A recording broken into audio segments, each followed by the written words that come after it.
Welcome to my channel, and today I'm going to review Sugandha. Okay, I have 4 products from Sugandha and here they are. But we have this 50-50 situation. 2 products are there I really love, I adore. But there are 2 products they have some issues, like serious issues. So let's start with the good products. And I have their White Lotus moisturizer unscented. See, they have 2 versions of this product, scented and unscented. I don't recommend you to get the scented version.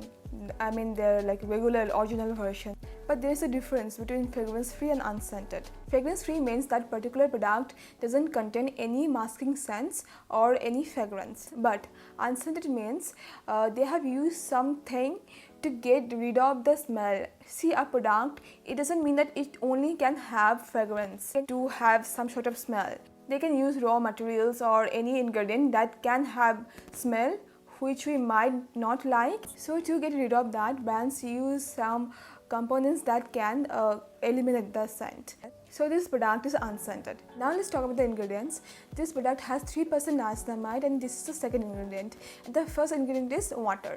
And I need you to understand one thing. Ingredients are listed from highest concentration to lowest concentration. So if they are using niacinamide at 3% and this is the second ingredient, so the ingredients that come after niacinamide that won't be above 3%, that has to be 3% or less than that. So for example, after niacinamide they have used one moisturizing ingredient and it should have this concentration of 3% or less than that. It cannot be more than 3%.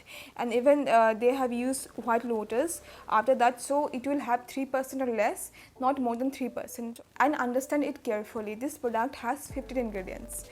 So, and the phenoxyethanol is the 7th ingredient, and the safe limit of phenoxyethanol is 1%. So, anything that comes after phenoxyethanol will have the percentage of 1% or less. If I take account of the concentration and how the ingredients are being listed, so except water, the remaining 14 ingredients, they make 26% of this product. So, we can tell that this product has 74% water, because water is the first ingredient and we don't know the percentage. So if you do the math, then we get this. So this is a heavily water based product and I don't see how this is a moisturizer.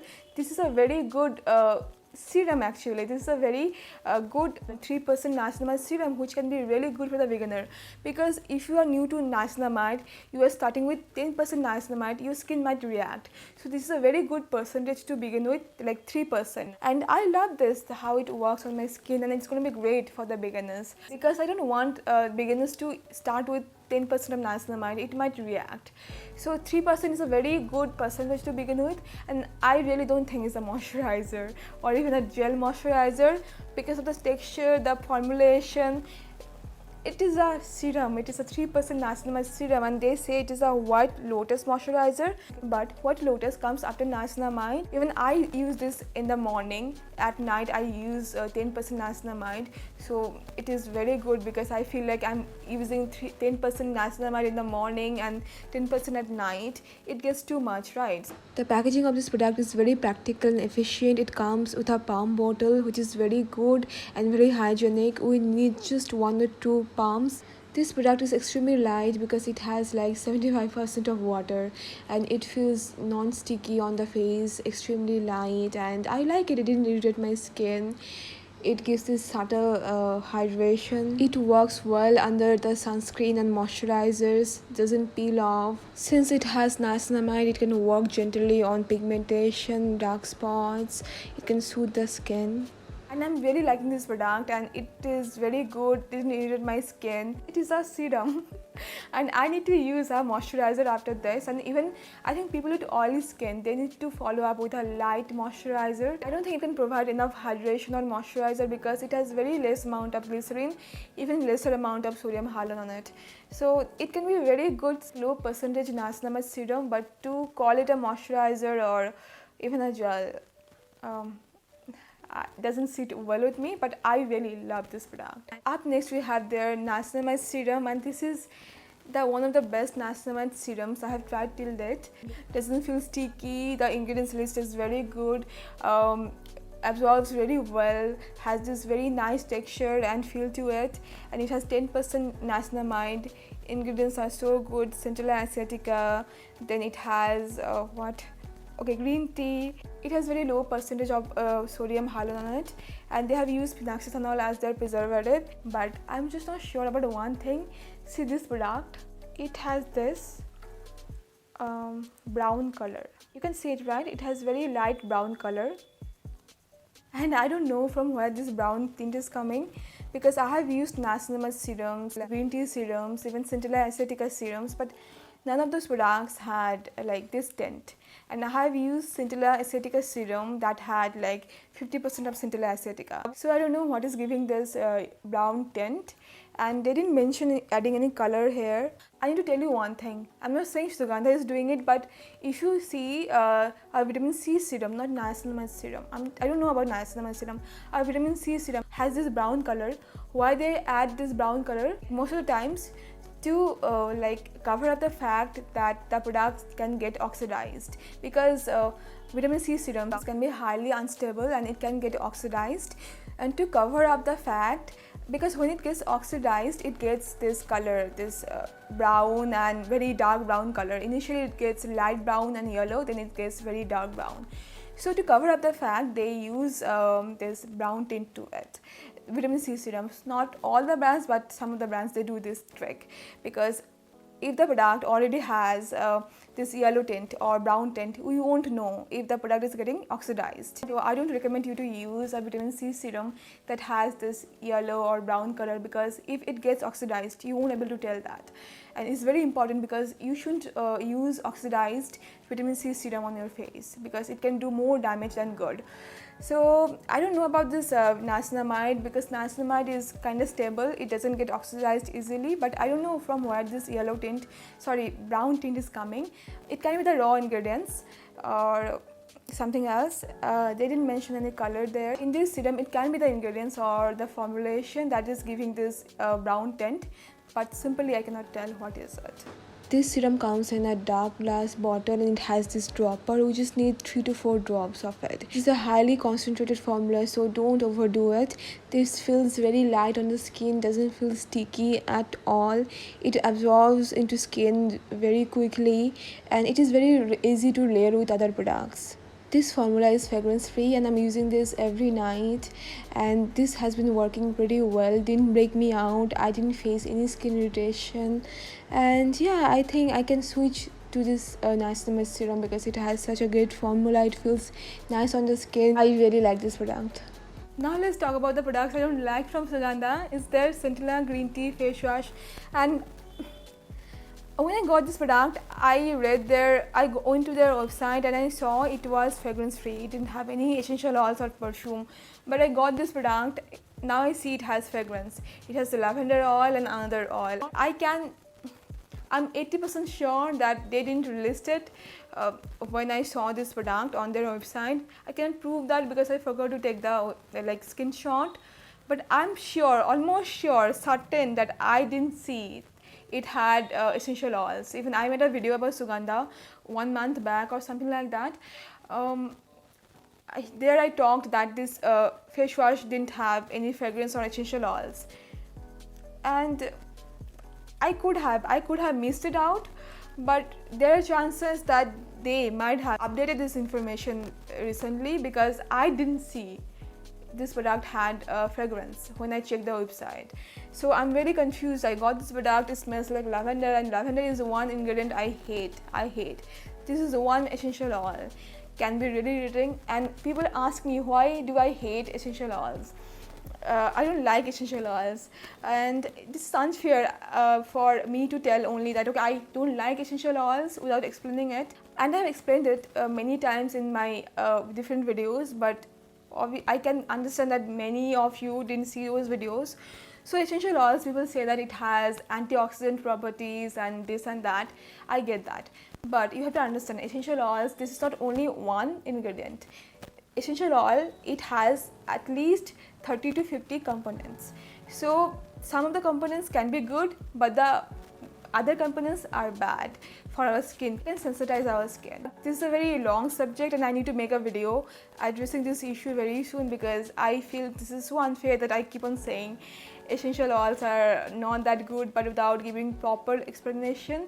So I'm gonna make a video very soon about essential oils. But coming back to this product, I won't mind if my face wash contains one essential oil, because it's a wash up product and we are keeping this on our skin not more than 1 minute, and then we're washing it off, so it won't do like that harm. I mean, this is not even staying on our skin for a long time. Same thing with Centella and green tea. See, this product has less than 1% of Centella and green tea. I can tell this because Centella and green tea come after phenoxyethanol, and as I told you, the safe limit of phenoxyethanol in a product is 1%. But even it had high concentration of green tea or Centella, it won't have the time to work on our skin, because we're using this for 1 minute and then we're washing it off. So it simply doesn't have enough time to work on our skin. So I want my face wash to be simple. I want my face wash to be gentle and has this good pH, and I have tasted this pH and this pH is good. What they mention on the website matches. The face wash is very light, it has this watery texture, it has this brown color like that other niacinamide serum from Sugandha, and it has mild surfactants and glycerin, a very high amount of glycerin, so it can be very nourishing, moisturizing. But it has lavender oil and another essential oil. The smell is very overpowering, it gives me a headache, so I'm not comfortable using this. Though I used this one time and my skin really felt nice, but for the long term, if they come up with unscented version of this product, I'm gonna be very interested. This feels good, it feels hydrating and doesn't strip the moisture, but the smell is overpowering for me. I am not comfortable with lavender oil, even if I'm keeping this on my skin for 1 minute. The last product I have from Sugandha is the Neem and green tea mask. I'm gonna buy this again because this is extremely overpriced. This face pack slash Ubtan, it has 3 ingredients: rice, green tea, neem, organic. We can make this at home. See, I don't advocate to make creams, serums at home with actives, because that can be very tricky and we shouldn't do that, because we need formulators, well experienced, educated formulators to make those products. But this is Ubtan and it doesn't have any actives and the ingredients are pretty decent. We can make like 1 kg of product for the price I'm paying for this little amount. I think I'm paying $7.50 for 60 grams. So I really think this is extremely overpriced. And see, don't make serums or creams at home, even face washes, because these things are very tricky to make and we should make that. But this is Ubtan, this is a dry product, so we don't need preservative in there because this is dry and the ingredients are very naive. Rice, green tea, neem, we can make this at home. This is how this face mask looks like, and this is Ubtan. It's a dry product and they say that we can use this to clean our face, we can use this every day. They ask us to use warm water to make the mask, but I use rice water because the tap water here is very bad. The texture is kind of strange and it feels kind of rough on the skin, I think, for the green tea leaves. But we can make this at home. It feels nice, denuded my skin feels softer after using this. It gets dried really quickly, and when I Ubtan mask gets really dry, it can make our skin dry and dehydrated, so I recommend you to use it like in a thick layer. But we can get organic neem leaves, rice flour and green tea to make this mask very easily. It's very low cost. I don't recommend making those water-based face masks at home. Don't do that. Anything water-based, anything with actives, surfactants, don't make those things at home. Please don't do that. And one more thing, many people have told me that they have used Sugandha's AHA, BHA, their skin broke out. See, their AHA serum, it has 10% lactic, and 10% lactic won't be good for beginner. As a beginner in this chemical exfoliant, I recommend you to use mandelic acid, 5% mandelic acid, because mandelic acid is the most gentle AHA in the AHA family. So I don't think it's going to be a very good idea to start with 10% lactic. And they are saying sometimes if you're a beginner, then apply a cream, then use this serum. I don't think it's a good idea, because AHA products, they should have certain pH to penetrate inside our skin. If you're using a cream, then you're using this AHA, then I don't think it's going to work at all, because it's going to mess up with the pH. So I request Sugandha, if they're watching this video, that to come up with an AHA like mandelic acid, 5% mandelic acid, because 10% lactic acid is going to be too much for beginners. I don't recommend it to beginners at all, not even lactic acid. I started my chemical exfoliating journey with mandelic acid and it worked very well for me. I used BioStrand's 5% mandelic acid and I didn't face any breakout. So if you're a beginner, I don't recommend you to use 10% lactic acid on your skin, because it's going to be too much. Your skin is going to break out. There are high chances this is not only skin purging, this is skin irritation, because your skin simply cannot take it, because your skin is not used to at all, and this high concentration not good. So start up with mandelic acid 5%. Then you can start with PHA. PHA products are more gentle. I found this one Indian brand, Feel Raw Botanicals. They make PHA product, but I didn't try this out because they went out of stock, so I couldn't get the product. So if I try the product, I will let you know. So this is one PHA product that I found to be available in India, and doctors say they make glycolic acid toner, but again glycolic acid I don't think it's going to be good for the beginner. So that's all for now. I hope you found this video to be helpful, and thank you so much for watching. Please don't forget to subscribe if you want to watch more videos like this. See you very soon. Bye bye.